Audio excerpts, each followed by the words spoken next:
Mohon maaf, saya sejak kecil anak yatim. Saya ditinggal orang tua saya sejak kecil. Ketika ayah saya meninggal, ibu saya menjadi seorang single parent yang sangat luar biasa. Beliau nitipin dua sama saya. Satu, Hilman belajar yang rajin, belajar ilmu. Mama nggak ngasih harta sama Hilman, tapi mama ngasih ilmu. Kalau Hilman dikasih harta, maka nanti Hilman yang akan capek ngejagain harta. Tapi kalau Hilman dikasih ilmu, nanti ilmu yang akan ngejagain Hilman. Saya masih ingat kata-kata itu.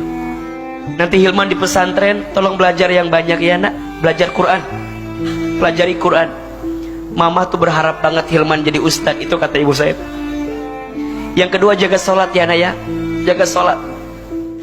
Singkat cerita, setelah ayah saya meninggal, ibu saya single parent sendiri.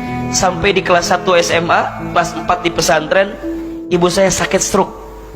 Tidak lagi bisa berjualan seperti biasa. Mohon maaf, ibu saya tukang jualan di pasar. Ayah saya sebelumnya buruh kuli angkut di pasar. Saya bukan orang kaya, asli dari Garut, Jawa Barat. Kami berangkat dengan genggaman doa dari orang tua kami.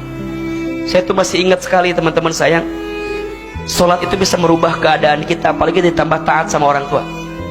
Maka teman-teman sekarang cara merayu Tuhannya, cara merayu Allahnya apa? Rayu dengan berbuat baik sama orang tua. Ridullah fi ridul walidain wa suhtullah fi suhtil walidain. Ridhonya Allah tergantung ridhonya orang tua. Murka bencinya Allah tergantung murka benci orang tua. Mohon maaf lahir batin. Boleh jadi hari ini teman-teman terhambat hidupnya, banyak persoalan datang dalam kesehariannya, karena boleh jadi ada goresan luka di hati orang tua kita, yang membuat Allah mungkin belum meridho dengan apa yang datang dalam hidup kita. Saya tuh masih ingat sekali, sejak kecil saya tuh nakalnya minta ampun. Nakal. Tetangga sering bilang gini ke ibu saya, "Ibu, ini si Hilman begini, begini, begini." Apa kata ibu saya? "Maafin anak saya, insya Allah nanti Hilman jadi ustadz." Itu kata ibu saya. Saya bilang nggak mungkin mah. Bagaimana caranya? Singkat cerita, lulus SD kami dimasukin ke pesantren. Allah berikan izin kita sekolah di pesantren, belajar ilmu agama di pesantren. Saya pesantren di Darul Arqam di Garut. Satu pesantren dengan Ustadz Adi Hidayat. Saya beda 4 tahun atau 5 tahun angkatannya dengan beliau. Saya adik kelasnya beliau di pesantren. Banyak doa-doa ibu saya yang dulu kami menyangka itu hanya sekedar ucapan, tapi sekarang jadi doa yang dikabulkan. Ibu saya itu sakit stroke. Kalau saya libur dari pesantren, saya pulang ke rumah, saya nyuapin ibu saya. Ibu saya tuh kalau sarapan pagi-pagi suka nonton ceramah ustadz-ustadz di televisi. Satu kali ibu saya bilang begini, "Hilman, iya mah, nanti Hilman ceramah di TV ya, seperti ustadz-ustadz itu."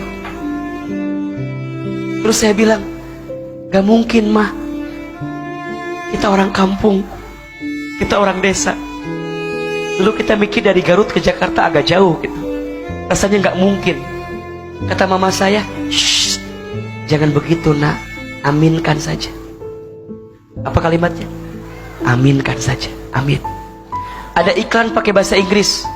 Kata mama saya, nanti Hilman sekolah pakai bahasa Inggris, maksudnya ke luar negeri. Dulu saya bilang gak mungkin mah, dari mana biayanya? Kita orang yang gak punya. Kata mama saya, "Shh, jangan begitu nak, aminkan saja."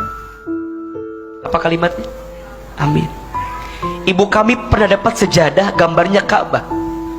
Setelah beres sholat, beliau baca talbiyah, "Labbaik Allahumma labbaik, labbaik la syarika laka labbaik, innal hamda wa ni'mata laka wal mulk la syarika lak." Satu kali saya tanya, Mama tuh kenapa kalau setiap beres sholat suka baca talbiyah? Dipeluk badan saya, dicium kening saya, diusap kepala saya. Apa kata mama saya? "Hilman, mama itu ingin sekali berangkat ke Baitullah. Mama doakan ya, Hilman bisa bolak-balik ke Baitullah." Amin, amin, amin. Teman-teman tahu, dengan izin Allah, sekarang apa yang dulu ibu saya ucapkan sekarang terjadi semua. Ibu saya bilang nanti Hilman ceramah di televisi. Sekarang setiap pagi Hilman di CNN Indonesia, kadang di Trans TV. Tapi saya sedih. Apa sedihnya? Ibu saya tidak sempat nonton saya di televisi, karena Allah lebih dulu memanggil usia ibu saya sebelum saya tampil di televisi. Saya dapat kesempatan ke Amerika, ke Jepang, ke Kanada, ke Timur Tengah. Sekolah saya dari S1 sampai sekarang S3 dengan izin Allah semuanya beasiswa. Ustaz pinter ya? Enggak, saya enggak pinter. Saya hanya beruntung aja. Beruntungnya kenapa? Karena doa yang baik dari orang tua saya.